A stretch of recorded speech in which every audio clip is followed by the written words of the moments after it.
Greetings everyone, this is Vakar Kauri from TFT Perspective, and today we're going to talk about why Vishwa Guru is in trouble and Jaishankar has become a target of Chinese media because of his own doings. Now, looking at Vishwa Guru basically is a concept driven by RSS head honchos in the South Bloc who are ruling the Indian Rajpat, that India is the global teacher. And if you look at the region, it's a mess. Today, India doesn't have any good relations with Bangladesh, Pakistan, China, Sri Lanka, Maldives, and even I think Nepal. Probably we are left with Bhutan, who's still I think engaging China. So maybe entire region around India within the erstwhile SAARC is basically having very poor relationship with India. So that's the Vishwa Guru's neighborhood first policy.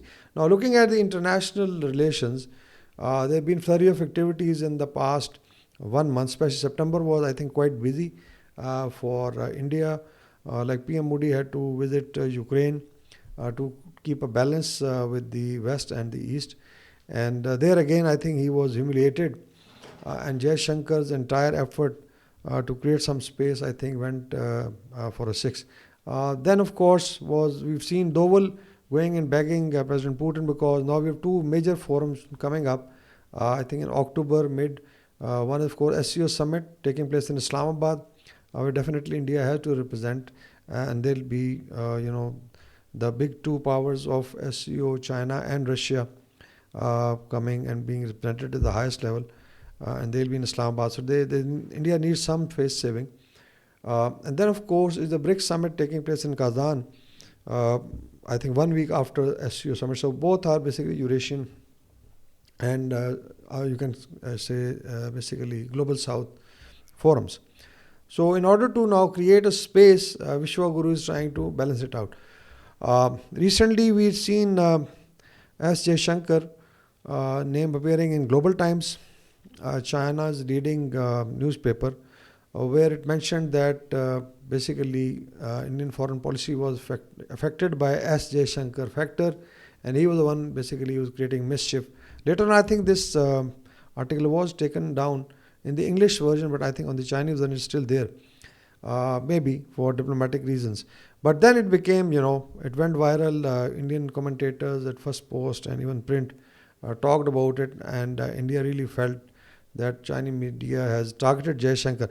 But main thing is why Global Time was forced to write such an article at this critical juncture. Because Jaishankar has been, prodding this idea, and I think he's mentioned very openly in different forums that the entire globe had some China problem. So it means that he was blaming China square. You look at the objectives of the Quad, and Quad is basically US-led coalition with India, Australia, and Japan. Although this was let's say concept was given by ex-Japanese Prime Minister Mr. Shinzo Abe, but later on it became basically an alliance. So far, it has not really emerged as a military alliance, but ultimately, I think that we have seen some exercises taking place under that. It's going to take shape, and maybe there will be bandwagoning of the rest of the Europe with it. And India definitely would like to play a major role in Quad. So mainly it is against China, especially in South China Sea and the Indo-Pacific. And there it also indirectly impacts or impinges on Russian interests, because China and Russia have strategic partnership. Later on, we had the UNGA session. There was a lot of, I think, diplomatic activity. And there, Jaishankar was asked a very blunt question in New York in one of the forums, that how do you look at India's role in alliances which are literally mutually repelling. For instance, if you are part of the Quad, you also want to be, goody-goody with the West. How do you justify your stay in SCO and BRICS? And Jaishankar, I think, very funnily remarked, and basically it was something like a TikToker, that we can chew the gum and walk at the same time. And Indian media went ballistic. Oh, this is great. And he's the kind of leader that we need. So I think Indian foreign policy is quite confused. Regionally, they have a serious problem. They would like to have good relations with China. Of course, we know that the trade is, I think, more than $100 billion mutual trade. But they have serious problem along the line of actual control in the Himalayas, where India basically lost 2,500 square kilometers of area in Ladakh, and we've seen it how the military was humiliated, and India was not really ready to up the ante. And we heard that Modi said that probably he couldn't afford a war with China. And if you look at Pakistan India clash in 2019, February, Pakistan did respond very strongly, shot down their two aircrafts. Abhinandan was then escorted via Wagah border and sent to India and India couldn't basically up the ante. So this is the difference in asymmetry. How was Pakistani response? How was Indian response to China? So that's where they are. Now we look at Global Times, I think, paper, which was published about 2 weeks back.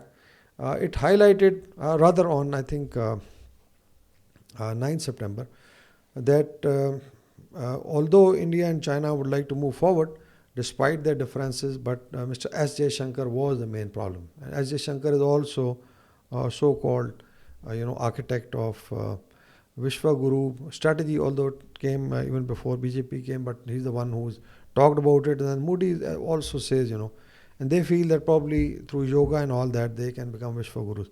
And we've seen how Modi was humiliated by President Biden when there was a Quad summit taking place. And Modi was supposed to speak after Biden, and Biden suddenly asked that, whom am I supposed to call? Who's next? It was very funny.